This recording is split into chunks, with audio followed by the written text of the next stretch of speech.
Welcome to Critical Role Demystified. I'm Mike Christensen, and this is the series where we break down the lessons we can learn, as GMs and as players, from episodes of Critical Role. Today we're tackling episode 38, Echoes of the Past. The episode opens with the party returning to the palace with the unconscious form of the traitor Riskel Daxio slumped over the back of Trinket the bear. And then, as they enter, Laura realizes something. Wait a minute! What? Where's Trinket right now? Why isn't he on the set? Where is Trinket? He's in the alley. I'm getting him right now. No. Come on. I know where he is. What did you do, Sam? What did you do? Nothing can go wrong. This is a great idea. No one help her. No one help her. She can do this. You got this, Laura. You got this. Oh boy. You got it. You got it. Help me. You got this. This is a wonderful little microcosm analogy for pretty much every session. Oh, he's here. Yay! Well done, Worth Laura. it. We should have So- played our theme music over that. They bring Daxio into Uriel's throne room, and when asked why he committed high treason, Daxio says he and the rest of his cult are Vecna's blood, and that they will live eternal when everyone else is dead. He also says there are many parts of Vecna out there, and while in one sense that's literally true, it's also figurative. Daxio's group was called the Blood of Vecna, presumably because he was working with a vampire, which is a fun little detail. But other sects might name themselves after other aspects of Vecna's anatomy. This is true about the Vecna cults throughout previous D&D publications, so Matt is referencing pre-existing Vecna lore. The party tries to get more info out of Daxio, but he's a devoted cultist who doesn't care about his life or his own suffering. But then they threaten to cleanse him with holy light, and that actually scares him. After all, getting purified and restored might actually sever his connection with Vecna's eternal reward. So he confirms that he basically knows nothing, but he also confirms that the Briarwoods ritual was performed too soon. They were waiting for Winter's Crest because that's when the walls between planes are the weakest. He still hopes that the ritual was successful, though he has no idea. He wasn't there. Uriel finally urges them to execute Daxio, and so Grog cuts off the prisoner's head. Also, Grog gets an unnatural surge of adrenaline when he uses Craven Edge to kill Daxio. That's probably fine. They ask Uriel for a reward, and they get 5,000 gold for catching Daxio within just a couple of hours before a bounty was even issued. So that gold will be delivered directly to Greyskull Keep. As they leave the palace, Vox Machina decides to blow off some steam. Let's start a pub crawl. Pub crawl. Pub crawl. Pub I crawl. like it. I like it a lot. You are a smart What's the one. closest pub here? Who's leading the pub crawl? Wait, hold Percy. on. Hold on. What? I'm yelping it. Oh. No? They eventually find themselves at a fancy pub where they run into Gilmore. As they party, he conjures a hero's feast for them. Vex also picks his brain about Vecna, and he confirms that Vecna tried to become a god centuries ago, and while he was thwarted, he almost certainly hasn't given up that dream. The party does some drinking, and Keyleth gets very drunk and very sick. Vax takes Gilmore aside for a private moment, and gently lets him know that he cares about Gilmore, but he loves someone else. And even though he doesn't think that she loves him back, it's still not fair to string Gilmore along when his heart is someone else's. Gilmore takes it like a champ. He's very kind about it. The party goes home and discovers Dr. Dranzel and the rest of his troop is already at the keep, waiting for them. Here, Dr. Dranzel divulges a little bit more about the heist he had proposed earlier in the night. He says that General Krieg's house, he doesn't know it's General Krieg's house, but he says that this house was bought about a year ago by a private collector, but nobody has seen that collector in a couple of months. Dranzel's team just wants a cut of whatever Vox Machina finds when they go in, and they eventually negotiate an 80-20 split in favor of Vox Machina. Vax and Vex are really not sold on this plan, and Keyleth is basically too drunk to follow the conversation, but the rest of them talk themselves into agreeing with the plan. Sure, they're going to go check out the house as a safety concern. The band crashes at the keep for the night, and Kaylee goes with Scanlan to his room. And the flirtatious banter takes a strange turn. You know, I've heard most of these stories. My mother. Sybil. Who? Sybil. A fine gnomish lass. She was some years ago with She came across a smooth silver-tongued flautist who blew through like the wind and disappeared. Took her innocence with a promise, then vanished just as suddenly. Left her a child to raise on the income of a quilter, she did. At this point, you see her stand up, and she begins to draw a small blade from her side. Oh my god! Her face is hardened and still as she stares at you. You see a slight tremble in her hand. This day, Scanlan Shorthalt, I beat you at your own song. Now I come to take your dignity. Now take up your sword. Yes, that's right. We mentioned in the last episode that Scanlan's backstory is modeled after Eminem. Well, it turns out Kaylee is Scanlan's Haley. Well, it's not a one-to-one comparison, and that's for a good reason. Matt didn't do that on purpose. It's just a freaky coincidence. But let's drill down a bit more on this twist and how it demonstrates Matt's approach to structuring the Vox Machina campaign. Matt pulls elements of all of his characters' backstories into the campaign, and we'll make a whole other video about that in the next couple of months. But while some of the players, like Percy, but not only Percy, have backstories that lend themselves really well to months-long storylines like the Briarwood arc, others, like Scanlan, don't have the same built-in references to villains or major events. But that doesn't mean that Scanlan can't also have part of his storyline show up in the campaign. And because the folks in his backstory aren't, dangerous world-ending threats who demand several sessions worth of attention, a storyline like the introduction of and potential reconciliation with Kaylee can weave in and out of the campaign without pulling focus from the monsters and mayhem the party will already be dealing with. So Matt can introduce and include that storyline while still continuing to move other story arcs forward. But let's also be clear. Sam didn't create Kaylee. She isn't part of his backstory, and just like Scanlan, he had no idea she existed. Although, neither Sam nor Scanlan would be particularly surprised to find out she existed. Given Scanlan's lecherous lifestyle, it's not a difficult leap to assume that he might have some unclaimed offspring out there. But if you're Matt Mercer and you want to include Scanlan's secret love child as a character in the campaign, then you would ask yourself, well, what would that look like? What's the most dramatic way to bring that character into the story? Well, there are a few different options. One of them is what we'll call the 3 men and a baby scenario, where the mother drops the baby off with the father, and now the father and his weirdo friend group have to raise the baby. And yes, that absolutely could have happened. I'm sure Vox Machina would have done their best to make sure that that baby was taken care of and was happy and healthy. But they wouldn't have kept the baby, or at least not taken the baby with them, because unlike the characters in that film, these are D&D adventurers. They're not going to throw the baby into a papoose and go on adventures, right? These players would never, ever take a baby on an adventure with them, especially not more than once during Campaign 2. The next option is what we'll call the Matchstick Men scenario, or the Elf scenario if you prefer, where Scanlan's child shows up as an adolescent or an adult and wants to get to know Scanlan better. Again, that could be interesting, but then, ultimately you just have someone who wants to join Vox Machina. And as we saw with Kynan, historically, Vox Machina has not been keen on having inexperienced civilians join them on missions. But here, we have the most dramatic possible scenario.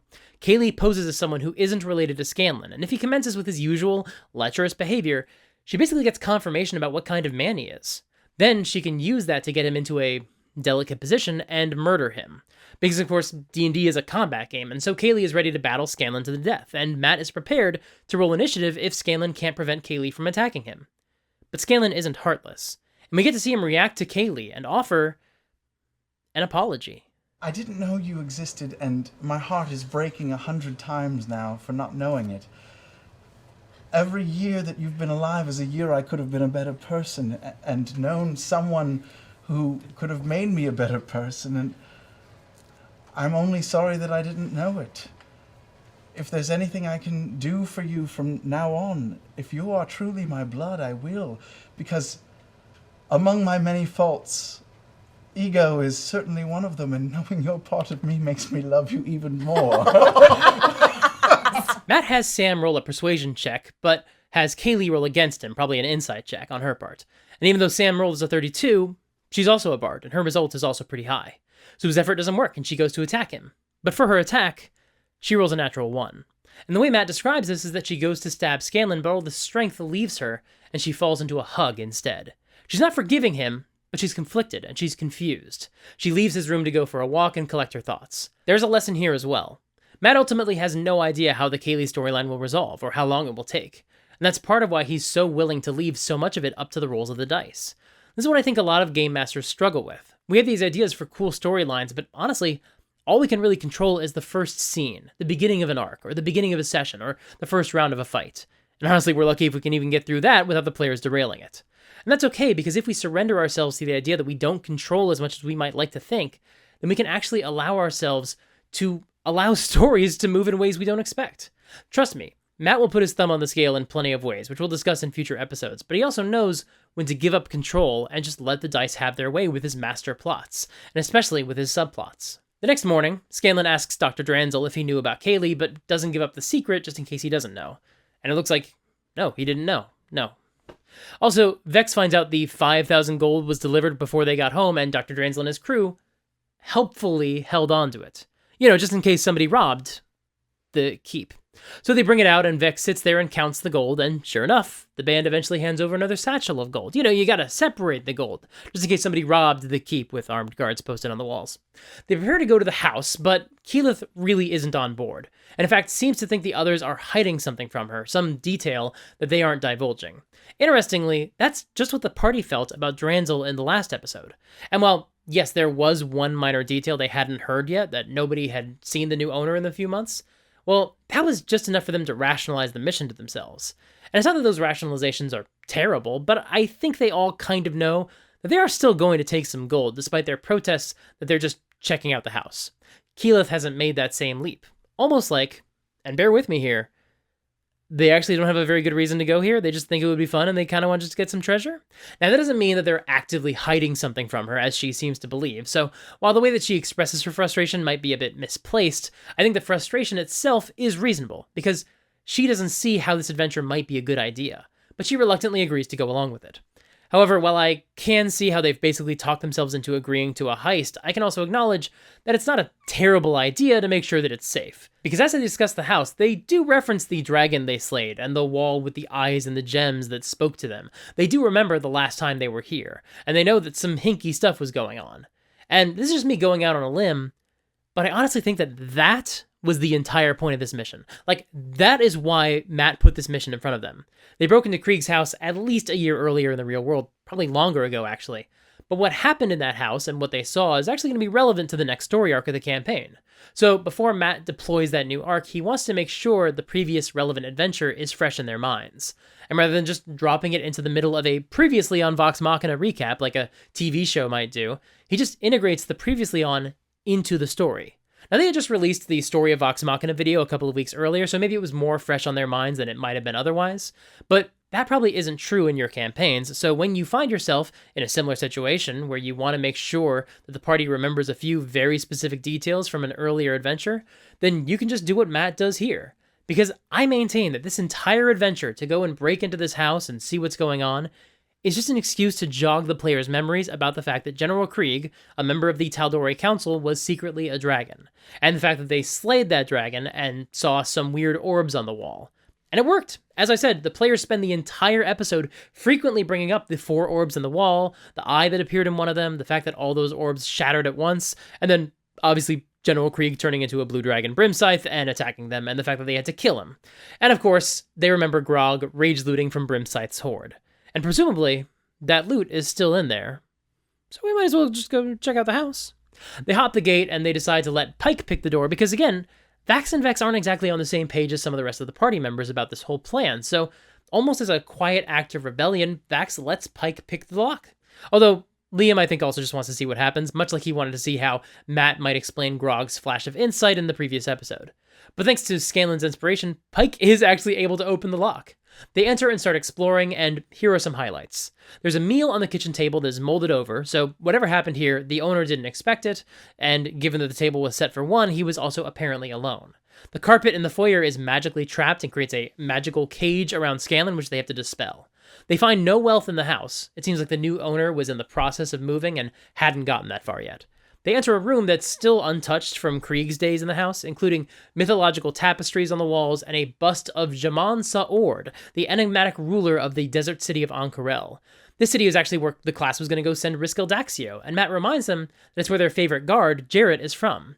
Ank'Harel is also going to be important to the campaign soon, so Matt has been adding multiple reference to it across these past couple of games to help make it feel like it's part of the world, someplace that they're already aware of before it becomes plot relevant. Also, in future games, Matt will more consistently use they-them pronouns for Jaman, and while he doesn't use that language yet in this game, he gets very close, describing Jaman as ambiguous, with features that can't be made out yet. But he'll refine the language around Jaman and other gender-fluid or agender characters as the show continues. They find a golden tea set and a vaguely humanoid but slightly elongated skull, almost elvish but with sharpened teeth, with a rough emerald embedded in the right eye socket. Percy examines the skull, and Matt gives just a little bit of a detail about it to hint at its magic without divulging any details that Percy wouldn't have yet. It's heavier than you expected it would be, and Oh, God's gonna talk to me. There's a part of you that just kind of like a slight cold chill runs down your spine. A recognizable cold chill or a brand new cold chill? No, just like every person has that little part in the back of their head that says, "This probably isn't a good idea," but whatever. I hate you so much. So you're holding it in your hand. What do you want to do? Like a magnet for evil. I'm a little evil magnet. I know. Percy also notices some very faint movement inside the gem. Probably not a big deal. They go back into a secret passage they remember and walk through an illusory wall, down some stairs, and into a teleportation circle. They step through it and appear in a mountain cave full of gold. They find evidence that some sort of large creatures have burrowed through the space, making holes that they don't remember from their last visit here. Then they find an old man frozen in ice. This is the new owner. He apparently had no idea what he was doing and just got himself killed. Just bad luck. They start digging gold out of the hoard, and almost immediately the ground starts rumbling. And then, bursting out of the ground is a huge, worm-like monster. A purple worm-like monster. A purple worm, if you will. If you're not familiar, purple worms are some iconic D&D monsters. They're huge and deadly, and this is the first time the party has ever fought one. Or it will be in the next session, because that's the end of the episode. Thank you so much for watching. We'll be back in 2 weeks with episode 39, Omens. This is a very important episode. We're going to have a lot to say about it, so look forward to that one in 2 weeks. In the meantime, I've got new videos every Monday and Thursday about D&D and other RPGs, so make sure to subscribe and ring the bell. Support me on Patreon for bonus content, but also, every new Patreon supporter gets me closer to my goals of taking this series weekly. Join my Discord server to hang out with other like-minded nerds, follow me on Twitch to catch my live streams, and sign up for my newsletter to stay up to date with my latest news. The next few episodes of Critical Role Demystified are going to circle the subjects of backgrounds and backstories a lot, and so before we get there, I recommend you check out this video about how you can handle backgrounds in your 5e games. Until next time, play fair, and have fun.